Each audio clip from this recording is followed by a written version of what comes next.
नमस्कार सांग मैंने चलतु आज गोटे नुआ प्रकार खत तैयारी करवा देखु ये हूँ गोटे कटन थली कह गले गोटे तकिया खोल गोटे डोर देखु ये सबू प्रकार फ्रुट्स चोपा ये हूँ कदली कमला पाइनएप्पल काकुड़ी सेव एमती कि सबू प्रकार फ्रुट्स चोपा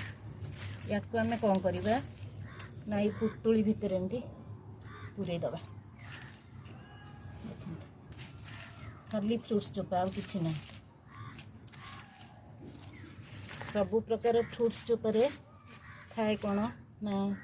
कैल्शियम मैग्नेशियम फॉस्फोरस नाइट्रोजन भी थाए ये जो काकुड़ी चोपा ये सबू एथुरु पोषक तत्व मिल जाव ये फ्रुट्स चोपार तेणु केते प्रकार खाद्य सार आम गछ पाइबा देखो ये पुटुलीटा को कौन करुँच ना मुझे बांधी दूची एमती बांधी देकरी या हूँ कौन करुँच ना ये पानी रे छाड़ दूची देखो ये पानी रे एमती बुड़ीला पर्यंत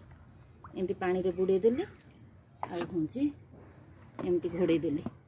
यहाँ कौन कि आउ छानिया को पड़ोनी या प्राय 10 दिन आम रखीदबा 10 दिन पर ये पुटुलटा को एमती काढ़ी थोईदबा आउ ये चोपा को भी आम फोपाड़बानी ये चोपा को हूँ आम